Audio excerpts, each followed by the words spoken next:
우리를 그리스도인이라고 부릅니다. 영어로는 크리스찬 이렇게 말하는데요. 이 말은 예수님을 닮았다, 그리스도를 닮았다, 또는 그리스도께 속해 있다, 이런 뜻을 가지고 있습니다. 신앙생활이 뭐냐?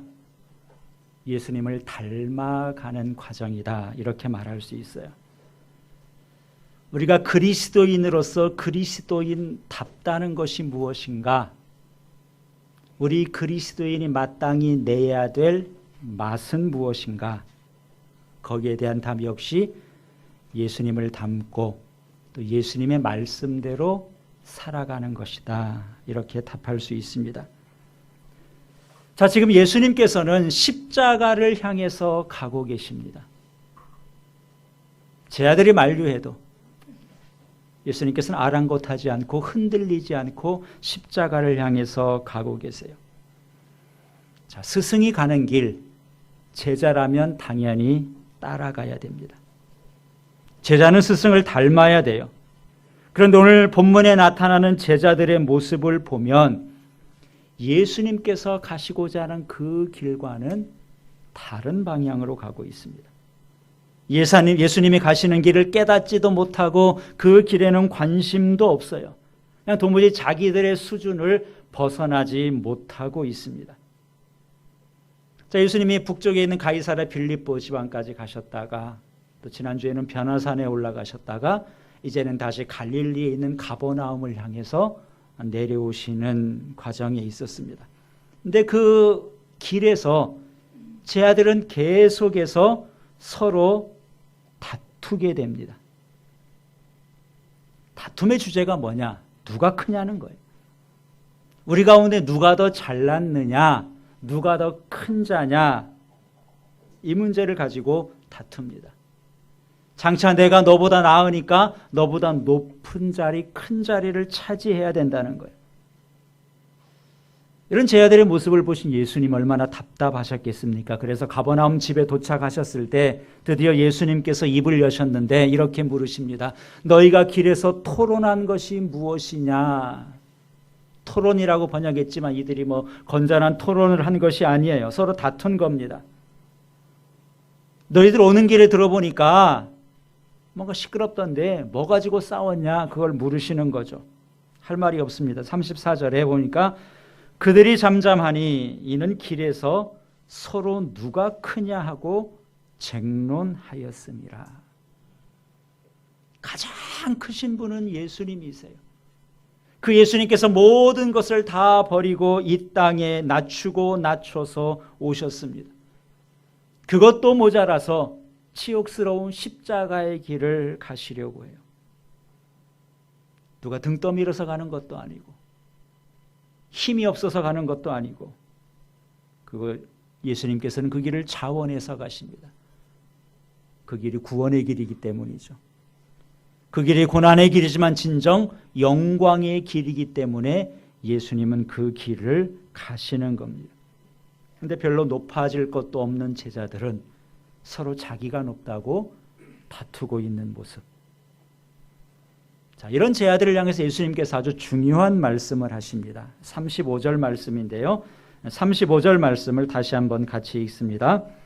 예수께서 앉으사 12 제자를 불러서 이르시되 누구든지 첫째가 되고자 하면 뭇사람의 끝이 되며 뭇사람을 섬기는 자가 되어야 하리라. 누구든지 첫째가 되려고 하면 끝이 되라. 섬기는 자가 되라 그랬어요. 사람은 누구나 높아지려고 하는 마음이 있습니다. 특별히 우리나라는 그 유교적인 문화가 아직도 남아 있어서 이것이 좀 더 심하다고 할 수 있어요. 사람이 서로 만나면 나이부터 확인을 합니다. 몇 회냐? 기수가 어떻게 되냐? 일단은 RA부터 정해놓고 관계를 맺으려고 그래요. 어떤 행사를 준비해도 자리 배치하는 것에 굉장히 신경을 씁니다.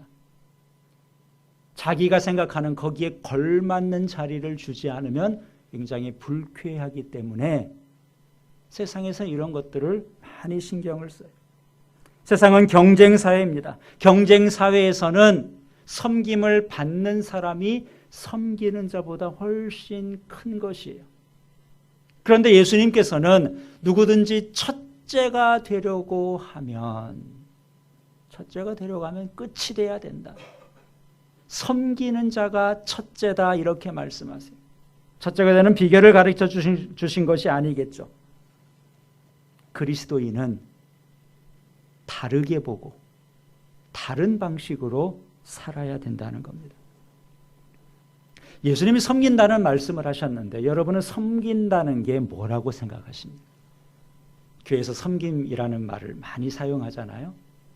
섬김이 무엇인가? 발을 씻겨주면 섬김인가요? 물론 그것도 섬김의 하나의 모습이죠. 열심히 땀 흘려 봉사하면 섬김인가? 물론 그것도 섬김입니다. 그런데 예수님께서 오늘 본문에서 하나의 퍼포먼스를 통해서 뭔가를 보여주시는데 가까이에 있던 어린아이 하나를 데려다가 안으셨다 그랬어요. 그리고 37절에 이렇게 말씀합니다. 누구든지 내 이름으로 이런 어린아이 하나를 영접하면 곧 나를 영접합니다. 어린아이를 품에 안으시고 어린아이 하나를 영접하는 것이 얼마나 귀한 일인지를 말씀하세요. 무슨 뜻이겠어요? 애들 예뻐하라는 건가요? 애들 예쁘니까 안아주라는 건가요? 그건 아니에요. 이 당시의 어린아이라면은 가장 작은 자라고 할 수 있습니다. 요즘도 어린아이는 신체적으로 약하죠. 그래서 특별히 어린아이를 대상으로 한 범죄는 훨씬 더 무겁게 처벌을 합니다. 그런데 이 시대는 어땠는가? 로마 제국 시대 영향 아래 있었는데 전에도 말씀드린 것처럼 이 시대에는 어린아이들의 인권이 없었어요. 오직 아버지의 절대권만 법으로 보장을 받았다고 합니다. 자식을 노예로 팔 수도 있고 심지어 아버지가 죽일 수도 있는 권한까지 있었다 그래요. 이 당시에 어린아이들 심지어 여자까지도 숫자를 셀 때 거기에 집어넣지 않을 만큼 이렇게 차별이 심했던 때예요. 이 상황에서 예수님이 어린아이를 안아주시면서 영접하라는 것은 어린아이들에게만 해당되는 것이 아니라 약한 자, 연약한 자에 대해서 그렇게 안아주고 영접하라는 말씀입니다. 세상에서 내가 높아지려면 어떻게 해야 돼? 세상에서 높아지려면 나보다 약한 자는 밟아야 됩니다. 눌러야 돼요. 나보다 약한 자는 내가 제껴놔야지 비로소 내가 높아질 수 있고 대접을 받을 수 있습니다. 그런데 예수님께서는 예수님의 이름으로 작은 자, 약한 자, 보잘것없는 자라도 무시하지 말고 그들을 안아주고 영접하라는 말씀입니다. 이것이 바로 섬기는 삶입니다. 섬기는 삶은 무엇이냐? 작은 자라 할지라도 그들을 무시하는 것이 아니라 안아주고 먼저 영접하는 것에서 섬김이 출발되는 것이죠. 요즘에 이런 표현을 많이 씁니다. 큰 그림을 보라. 픽처 이런 표현을 많이 쓰는데요. 눈앞의 것만 보지 말고 좀 멀리서 크게 넓게 보라는 말이죠. 큰 그림을 그릴 줄 아는 사람, 큰 그림을 볼 줄 아는 사람이 훨씬 더 고단수입니다. 자, 예수님께서 십자가의 길을 가세요. 사람들이 만류해도 고난의 길을 향해서 가십니다. 우리가 큰 그림을 보지 못하면 예수님의 가는 길을 이해할 수가 없어요. 제 아들은 큰 그림을 보지 못했기 때문에 그 와중에도 서로 자기가 높다고 싸우고 있는 것이죠. 여러분, 정말 큰 사람은 어떤 사람일까요? 작은 것만 보고 세상만 보고 세상을 뒤쫓아가는 사람이 아니라 한 걸음 더 물러나서 이 세상을 바로 보는 사람이에요. 이 세상은 사탄의 영향 아래 있습니다. 세상은 멸망을 향해 가고 있어요. 그 세상을 되돌려 놓기 위해서 예수님께서는 이 땅에 오셨고 십자가를 향해서 가고 계신 거죠. 하나님이 처음 창조하신 원래의 모습으로 회복시키기 위해서 예수님께서는 십자가도 마다하지 않고 그 길을 가시고 있습니다. 그러면서 제자들에게 누구든지 너희도 첫째가 되려고 하면 끝이 되라. 섬기는 자가 되라. 타락한 세상의 논리에서는 이해가 안 되는 말씀이에요. 예수님처럼 큰 그림을 그릴 수 있어야 예수님의 말씀을 온전히 이해하고 깨달을 수 있는 것입니다. 여러분, 정말 큰 자는 어떤 사람이겠어요? 정말 큰 자는 약한 자를 무시하는 사람이 아니라 약한 자라도 존중하고 품을 수 있는 사람이 정말 큰 사람이죠. 정말 큰 사람은 주님의 이름으로 작은 자를 영접하는 사람. 여러분, 이런 모습은 선택의 사항이 아니에요. 그렇게 하면 좋고 안 하면 할 수 없고가 아니라 만약에 그렇게 하지 못하면 작은 자라고 해서 무시하게 된다면 그에게 그것이 상처가 된다면 예수님은 그것이 아주 심각한 일이라고 말씀을 하시는데 오늘 42절에 이렇게 말씀합니다.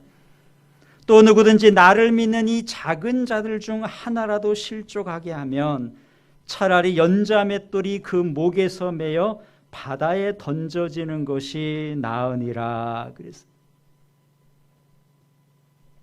바다에 그냥 던져져도 살아나오는 게 쉽지 않습니다. 근데 커다란 연자 맷돌을 목에 메고 바다에 던져진다. 살아나올 확률은 없죠. 차라리 그게 낫다는 것. 작은 자를 실족하게 하는 것, 그것보다는 차라리 연자 맷돌을 쥐고 바다에 던져지는 것이 낫다 그랬습니다. 여러분, 우리가 작은 자를 무시하는 것, 무시하는 사람 입장에서는 내가 그랬나도 모르고 지나갈 수 있어요. 그러나 무시를 당하는 사람 입장에서는 아픈 일이죠. 그렇지 않습니까? 상처가 되고 실족할 만한 일이에요. 실족시키는 것이 이처럼 심각한 죄라는 겁니다. 그래서 우리가 섬기는 것에 있어서 섬김의 첫걸음은 무엇이냐? 작은 자를 안아주는 겁니다. 무시하는 것이 아니라 주님의 이름으로 영접하는 거예요. 여러분 주변에도 작은 자가 있지 않습니까? 내가 최소한 난 저 사람보다는 난 낫다. 이렇게 생각하는 작은 자가 있을 거예요. 그 사람을 안아줄 수 있는 것이 섬김이고요. 그 사람을 영접하는 것이 섬김입니다. 이것이 먼저예요. 먼저 이것이 안 되는데 억지로 섬기려고 하면 그 섬김이 힘들고 어려운 거죠. 우리가 가정에서는 부모가 자녀들을 섬깁니다. 왜 부모가 자녀를 섬기나요? 자녀가 높아서 섬깁니까? 그렇지 않죠. 자녀가 부모보다 높지 않아요. 그런데 부모는 자녀를 섬깁니다. 왜 섬깁니까? 연약하니까 섬기는 거예요. 사랑하니까 섬기는 거죠. 자녀가 나이가 들어도 그냥 철이 없다고 생각하고 아직 모른다고 생각하니까 나이가 들어도 부모는 끝까지 자녀를 섬기고 안아주고 다 받아줍니다. 여러분, 그렇다고 해서 자녀가 부모보다 높다, 누가 그렇게 보지 않아요. 도리어 그 부모의 사랑을 일컬어서 숭고한 사랑이다, 희생적인 사랑이다, 이렇게 말하게 되는 거죠. 그래서 섬기는 사람이 큰 사람이에요. 가장 큰 사람은 누구냐? 가장 많은 사람을 섬기는 사람이고 가장 작은 사람을 섬기는 것이 가장 큰 사람입니다. 예수님이 말씀하신 이 큰 사람의 원리, 여러분 이것을 기억하시고 작은 자를 안아주고 섬기는 그런 귀한 섬김의 사람이 되시기를 우리 주님의 이름으로 축원합니다. 자, 섬김과 함께 우리 그리스도인에게 또 하나 반드시 필요한 것이 있어요. 그것은 다른 사람을 우리가 용납하는 겁니다.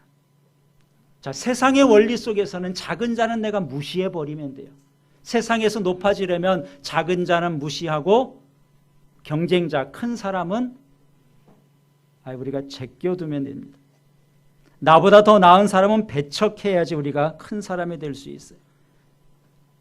약자는 짓누르고 경쟁자는 배척하고, 이것이 세상에서 내가 높아지는 비결입니다. 오늘 본문 38절에 보니까 요한이 예수님께 이렇게 말해요. 선생님, 우리를 따르지 않는 어떤 자가 주님의 이름으로 귀신을 쫓아내는 것을 보고 우리를 따르지 아니함으로 금했습니다. 자, 어떤 사람을 보니까 그 사람이 주님의 이름으로 귀신을 쫓아내는 거예요. 제 아들이 깜짝 놀랐겠죠. 지난주일 말씀 기억합니까? 예수님께서 변화산에 올라가셨을 때 산 아래 남아있던 9명의 제자들, 귀신 들린 아이를 데려와서 고쳐주십시오 그랬더니 제자들은 못 고쳤잖아요. 자기들은 그때 안 됐는데 다른 사람을 보니까 그 사람은 예수님의 이름으로 귀신을 쫓아내는 거죠. 이제 우리 나보다 나은 사람인가? 우리가 큰 사람인데 이 경쟁자인가? 이런 생각이 들었을 겁니다. 그래서 요한이 어떻게 했다는 거예요? 우리를 따르지 않는 사람이기 때문에 금했다는 겁니다. 그들을 경쟁자라고 생각하고 이유를 붙여서 그 일을 못하게 했다는 거예요. 누구 허락받고 이거 그렇게 하냐?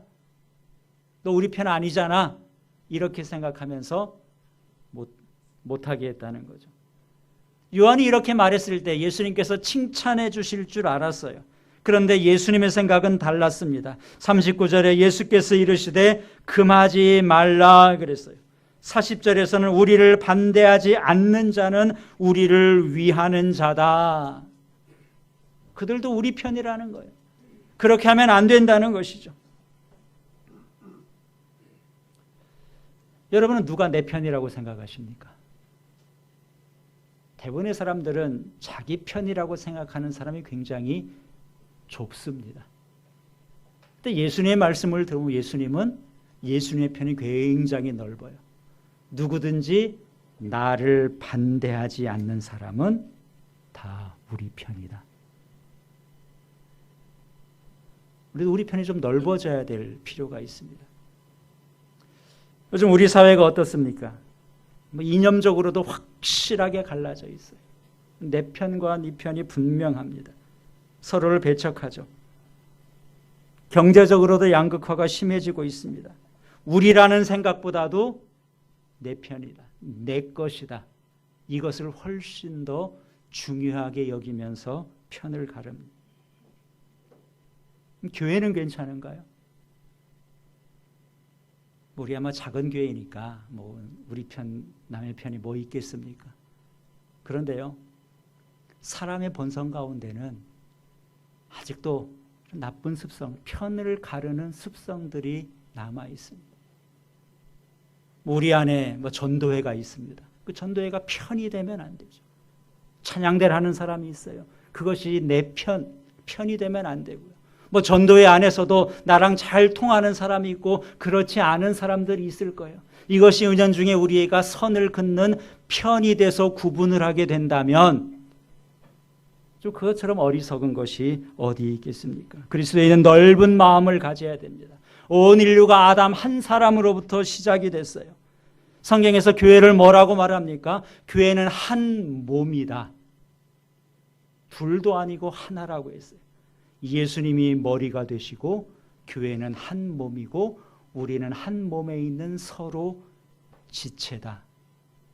몸을 나눌 수 없잖아요. 그처럼 교회 안에서는 편을 가를 수 없다는 것이죠. 41절에 예수님이 이렇게 말씀하십니다. 누구든지 너희가 그리스도에게 속한 자라 하여 물 한 그릇이라도 주면 내가 진실로 너희에게 이르노니 그가 결코 상을 잃지 아니하리라. 작은 자라고 해서 편을 가르는 것이 아니라 그도 그리스도 안에 속한 우리 편이구나, 내가 섬겨야 될 사람이구나, 이렇게 생각해서 냉수 한 그릇이라도 준다면 반드시 내가 그것을 기억하고 상 주겠다. 이것이 주님의 마음이라는 겁니다. 최근에 한국 영화가 세계적인 영화제에서 최고상을 받았죠. 기생충이라는 영화인데요. 여러분 보셨습니까? 우리 사회의 빈부격차의 문제를 다뤘는데요. 반지하에 사는 가족과 대저택에 사는 가족이 나옵니다. 근데 반지하에 사는 가족이 지하를 벗어날 수가 없어요. 지상으로 올려고 하지만 결국에는 더 깊은 지하로 떨어지고 마는 해피엔딩이 아니라 새드엔딩으로 마치는 영화입니다. 근데 이 대저택에 살고 있는 사람들의 대사 가운데 이런 대사가 있어요. 저쪽 사람들에게 냄새가 난다는 거예요. 무슨 말이겠어요? 둘 사이가 사실 똑같은 사람인데 서로 다른 계층이라고 구분을 하는 겁니다. 또 이런 표현도 써요. 나는 선을 넘는 사람을 제일 싫어한다. 선이 있다는 거죠. 두 계층 사이에 넘을 수 없는 선이 존재하고 그것을 넘어오는 것을 나는 절대 용납하지 못하겠다는 겁니다. 여러분, 영화의 대사지만 그것이 무겁게 다가오는 것은 지금 우리 사회에 있는 현상을 대변하고 있기 때문에 그렇습니다. 예수님은 어떠셨나요? 예수님은 선을 넘으신 분이에요. 하나님은 하늘에 계신 분입니다. 우리는 이 땅 가운데 살고 있죠. 이 차이를 어디에 비유하면 되겠어요? 반지하와 대저택으로 비유하면 적당한 비유겠습니까? 터무니도 없죠. 그 정도 차이가 아니에요. 그런데 하나님께서는 하늘을 보좌를 버리시고 이 땅에 인간의 몸으로 오십니다. 그것도 구유 위에 오셨고요. 그것으로도 모자라서 예수님은 가장 비참한 사형도구인 십자가의 길을 향해서 가신다는 거예요. 예수님이 선을 넘어야 될 이유가 있습니까? 예수님 입장에서는 그럴 이유가 전혀 없습니다.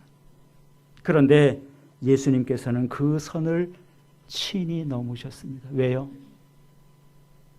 냄새나는 우리를 사랑해서 그런 것이죠. 연약한 우리를 귀하게 여기셨기 때문에 우리를 안아주고 영접하기 위해서 친히 그 선을 넘어서 이 땅에 오신 겁니다. 그럼에도 예수님의 제자들은 이유 같지 않은 이유를 들어서 선을 긋고 예수님의 이름으로 귀신을 쫓아내는 그 사람도 우리 편이 아니라고 배척하는 편가르기를 하고 있습니다. 그들에게 주신 주님의 말씀이 우리를 반대하지 않는 자는 우리를 위하는 자다. 여러분의 편은 어디까지가 여러분의 편입니까? 오늘 예수님의 말씀의 결론은 마지막 50절 말씀이에요. 여러분 50절을 다시 보시기 바랍니다. 50절 같이 읽습니다. 소금은 좋은 것이로되 만일 소금이 그 맛을 잃으면 무엇으로 이를 짜게 하리요? 너희 속에 소금을 두고 서로 화목하라 하시니라. 자, 소금의 맛 짜야죠. 소금은 짜야 됩니다. 짜지 않으면 소금이 아니에요. 소금을 먹었는데 짜지 않고 뭔가 고상한 맛을 낸다. 쓸데없는 맛입니다. 소금은 짜야 제맛이에요. 여러분, 그리스도인이 내야 될 맛이 무엇일까요? 오늘 예수님이 말씀하신 것. 그리스도인에게서는 섬김의 맛이 나야 된다. 그 섬김이 뭐라고요? 보잘것없는 자처럼 보여도 안아주는 것이고 영접하는 것이 섬김이라는 거죠. 또 하나 그리스도에게는 화목하는 맛이 나야 된다는 거예요. 선을 거서 남의 편이라고 배척하는 것이 아니라 그 선을 넓혀서 내 편을 만드는 것. 그래서 화목한 이 화목의 맛을 내는 것이 그리스도인이 내야 될 맛이라는 겁니다. 여러분은 그리스도인으로서 과연 이 맛을 내고 계십니까? 여러분의 삶에 섬김의 맛이 나고 있나요? 작은 자 안아주고 섬기고 있습니까? 여러분의 삶을 통해서 화목의 맛이 나고 있습니까? 선을 넘어서 화목을 만들고 계십니까? 아니면 선을 그으면서 편을 가르고 계십니까? 한번 생각해 보세요. 나에겐 어떤 맛이 나나? 저에게는요, 그런 맛은 안 나는데 이것과 다른 좀 특별한 맛이 저에게 있긴 있어요. 아니에요. 그것은 쓸데없는 맛입니다. 주님께서 원하시는 그리스도인의 맛은 섬김이라 그랬고요. 화목이라 그랬습니다. 그래서 50절 마지막에 하신 말씀이 너희 속에 소금을 두고 서로 화목하라. 우리 안에 이런 마땅히 내야 될 맛, 그 맛이 있으면 우리 안에 화목이 이루어진다는 것이죠. 이것이 바로 사랑이고 이와 같은 모습이 예수님께서 이 세상에 사시면서 내셨던 예수님의 맛입니다. 세상밖에 보지 못하는 자들을 향해서 주님께서는 큰 그림을 그리시고 십자가로 가시면서 우리에게 주신 말씀이 우리에게는 섬김의 맛이 있어야 된다. 예수님이 그렇게 사셨다는 거예요. 우리에게는 다른 사람을 품고 하나가 되는 화목의 맛이 있어야 된다. 그것이 성도가 이 땅에서 마땅히 내야 될, 세상의 소금의 누리가 내야 될 성도의 맛이라는 겁니다. 이것을 기억하시고 마땅히 내야 될 맛을 내고 주님 앞에서 복된 성도의 모습으로 살아가는 저와 여러분이 될 수 있기를 우리 주님의 이름으로 축원합니다. 기도하겠습니다. 오늘 말씀